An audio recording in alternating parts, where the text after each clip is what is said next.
तुम्हाला पण अशी ऍक्टिव्हिटी करताना तुमच्या टाचेच्या मागे खूप दुखतं का? तर तुम्हाला ॲक्युलस टेंडोनोपॅथी असू शकते.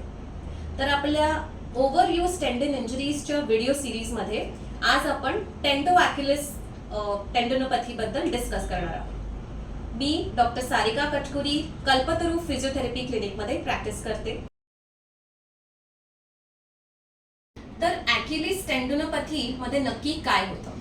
तर ह्यामध्ये जसं मी सांगितलं, आपल्या टाचेच्या मागचा जो स्नायू आहे, म्हणजे हा स्नायू जो आपल्या टाचेमध्ये जाऊन अटॅच होतो, त्या स्नायूमध्ये सूज येते, त्या स्नायूचं स्ट्रक्चर बिघडतं आणि त्यामध्ये बरेचदा आपल्याला हील स्परही दिसतो, म्हणजे आपले टाचेच्या हाडामध्ये ओव्हर ग्रोथ होते. प्लांटर फेशियाचं पण डिस्फंक्शन होतं, म्हणजे आपल्या पावलाचा जो फेशिया आहे त्यामध्ये सूज जाणवू शकते. तुम्हाला पोटरीमध्ये दुखू शकतं. तर जास्त करून तुमच्या पावलाचा जो भाग आहे, स्पेसिफिकली तुमच्या टाचेच्या मागे तुम्हाला दुख बरेचदा जाणवत असते. तर हे ॲक्युलस टेंडोनोपॅथी आपल्याला जास्त कोणामध्ये दिसून येतं? तर हे स्पोर्ट्स प्लेअरमध्ये, ज्यांच्यामध्ये पायाचा फूटचा जास्त वापर होतो, इम्पॅक्ट होतो. फॉर एक्झाम्पल रनिंग स्पोर्ट्स जसं की marathon, jumping sport, even football किंवा डान्सर्स, एक्झाम्पल कथक डान्सर्स, ज्यामध्ये पाय असे खूप आपटल्या जातात जोराने जमिनीवर. अशा लोकांमध्ये पावलाच्या स्नायूंमध्ये तुम्हाला सूज दिसू शकते. आणि ज्या लोकांमध्ये जिकडे जास्त वेळ उभं राहण्याचा त्यांचा जॉब असतो, जसं सिक्युरिटी गार्ड्स आहेत किंवा टीचर्स आहेत, जे सलग काही तास उभे राहतात, बसायला मिळत नाही, अशा लोकांमध्येही तुम्ही बघू शकता की त्यांना ॲक्युलस टेंडोनोपॅथी होऊ शकते. तर ही ॲक्युलस टेंडोनोपॅथी तुम्हाला जास्त काय केल्यावर जाणवते, म्हणजे काय केल्यावर ही दुख वाढते? तर जास्त करून ऍक्टिव्हिटी नंतर वाढते. म्हणजे जर तुम्ही स्पोर्ट्स प्लेअर असाल तर तो स्पोर्ट्स खेळताना, जसं धावण्याचा स्पोर्ट्स असेल तर खेळल्यानंतर पाऊल खूप दुखायला लागतं. किंवा धावत असाल, मॅरेथॉन रनर असाल तर धावल्यानंतर काही पावलांनंतर तिकडे जोरात दुखायला लागतं आणि पुढे धावू शकत नाही. डान्सर्समध्ये जसं कथक डान्स, थोड्या वेळ पाय मारले की दुखायला लागतं. तर ऍक्टिव्हिटी नंतर ही दुखणं जास्त करून जाणवतं. पण बऱ्याच जणांना रेस्ट नंतरही जाणवतं. म्हणजे जर तुम्ही बराच वेळ बसून असाल आणि सडनली उठून चालायला लागणार तर पहिले काही पावलं तुम्हाला तिकडे दुखणार, किंवा सकाळी उठल्यावर जसं तुम्ही अंथरुणातून खाली उतरून चालायला लागणार तेव्हा तुम्हाला पाऊल आणि टाचेच्या मागे दुखायला लागणार. तर आता आपण बघूया की अशा प्रकारची ॲक्युलस टेंडोनोपॅथी तुम्हाला असेल तर काय एक्सरसाइजेस आपण फिजिओथेरपीमध्ये करू शकतो. लक्षात ठेवा, कोणताही एक्सरसाइज करण्याअगोदर तुमची कंडिशन डायग्नोज होणं महत्वाचं आहे, कारण तुम्हाला फूट पेन बऱ्याच कारणांमुळे असू शकतं. तर आधी तुमचं डायग्नोसिस झाल्यानंतरच तुम्ही हे एक्सरसाइजचे प्रकार under the guidance of physiotherapist करायला पाहिजे. तर पूर्वी ॲक्युलस टेंडोपॅथीला काय ट्रीटमेंट दिली जायची? तर बहुतेकदा त्याला रेस्ट पिरियड सांगितला जायचा. फिजिओथेरपीमध्ये अल्ट्रासाऊंड मशीन असते, ती मशीन थेरपी दिली जायची, किंवा पायाला स्ट्रेचिंग एक्सरसाइजेस दिले जायचे, म्हणजे पाऊल वर खेचणे, खालच्या दिशेला खेचणे, अशा प्रकारचे व्यायाम दिले जायचे.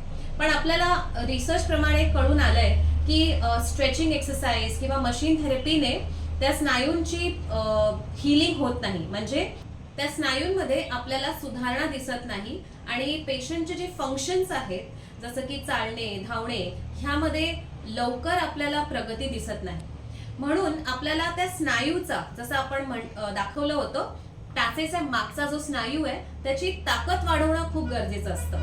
आणि ताकद वाढवण्यासाठी आपल्याला नेहमीच डंबल्स, वेट कास्ट, थेराबँड्स ह्याचा वापर करणं नेहमी आवश्यक नसतं. आपण स्वतःचा बॉडी वेटचाही वापर करून आपल्या स्नायूंची ताकद वाढवू शकतो. जसं आपण ह्या आधीच्या व्हिडिओमध्ये पण बघितलं होतं, डॉक्टर नारायणीने आपल्याला गुडघ्याचे व्यायाम दाखवले होते. तर आता आपण टाचेचे स्नायू, टाचेच्या मागचा जो स्नायू आहे त्याची ताकद कशी वाढवायची बॉडी वेटचा वापर करून ते आपण बघूया. तर ह्या कंडिशनला हील करण्यासाठी त्या स्नायूला, म्हणजे ॲक्युलस टेंडनला व्यायाम देणं गरजेचं आहे. तर कोणता असा एक्सरसाइज आहे जो खूप पॉप्युलर आहे, ज्याने आपल्या ॲक्युलस टेंडनला एक्सरसाइज मिळतो? खूप साधा, जो आपण सगळेच करत असू, ज्यामध्ये आपण दोन्ही टाचा वर उचलतो. ओके, तर ह्या व्यायामाने तुम्ही सुरुवात करू शकता. बहुतेक जणांना बॅलन्सचा इश्यू असतो किंवा त्यांची टाच खूप वर येत नाही. त्यांनी सपोर्ट घेऊन हा व्यायाम करावा आणि जास्तीत जास्त टाच वर उचलावी. जेव्हा तुम्हाला वाटतं की तुमचं बॅलन्स आणि स्ट्रेंथ चांगली झाली आहे, तर मग तुम्ही सपोर्ट काढून हा सेम एक्सरसाइज असं करू शकता. ह्यामध्ये तुम्ही रेपिटेशन्स करू शकता किंवा होल्ड्सही करू शकता. ह्यामध्ये तुम्हाला 30 ते 50% दुखणं जाणवलं पाहिजे. मग हीच एक्सरसाइज तुम्ही स्टेपरवर प्रोग्रेस करू शकता. तुमच्या घराबाहेर जो जिना असतो त्यावर तुम्ही करू शकता. कसं? दोन्ही पावलं वर ठेवायची आणि टाचा तुमच्या पूर्णपणे स्टेपरच्या बाहेर काढायच्या आणि आता जास्तीत जास्त तुमची टाच खाली जाऊ द्यायची आणि जास्तीत जास्त वर. लक्षात ठेवा, हे करताना तुम्ही कंट्रोलनी करायचंय, म्हणजे हळूहळू खाली जायचंय, हळूहळू वर यायचंय.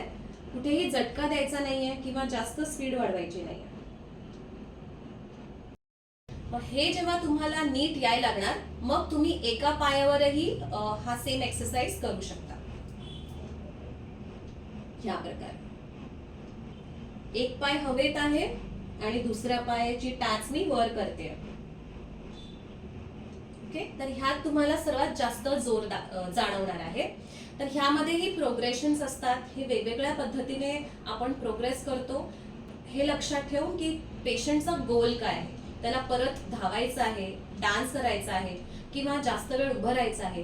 प्रत्येकाच्या गोलच्या प्रमाणे आम्ही त्याला ट्रेनिंग देतो. तर हा एक्सरसाइजचा प्रकार तुम्ही एका वेळेस 10 ते 15 वेळा करू शकता आणि दिवसातनं 3 वेळा रिपीट करायचा आहे. तर परत एकदा लक्षात ठेवा, कोणताही व्यायामाचा प्रकार करण्याअगोदर तुम्ही तुमचं डायग्नोसिस करून घेतलं पाहिजे आणि फिजिओथेरपिस्टच्या गायडन्स अंडर हे एक्सरसाइजेस केले पाहिजे. तर आपला ओव्हरयूज टेंडन इंजुरीजचा जो व्हिडिओ सिरीज होता त्यातला आज हा शेवटचा भाग होता. मला आशा आहे की तुम्हाला हे व्हिडिओज युजफुल वाटले असणार. असे काही तुम्हाला इंजुरीज जाणवतात किंवा दुःख जाणवते जिकडे तुम्हाला खांदा, कोपरा, मनगट, कधी गुडघा, हिप किंवा टाच दुखत असेल, तर तुम्ही त्याचं डायग्नोसिस व्यवस्थित करून घ्यायचं फ्रॉम युअर फिजिओथेरपिस्ट आणि त्यापुढे आणि त्यानंतर तुम्ही हे व्यायामाचे प्रकार करायचे. तर आमच्या ओव्हरयूज टेंडन इंजुरीजचा आज हा शेवटचा व्हिडिओ होता. मला आशा आहे की तुम्हाला ह्या व्हिडिओजमधून काही महत्त्वाची माहिती कळाली असेल. तर नक्कीच हा तुम्ही आम्हाला कॉमेंट सेक्शनमध्ये कळवू शकता आणि हा व्हिडिओ तुमच्या फॅमिली आणि फ्रेंड्ससोबत शेअर करा. धन्यवाद.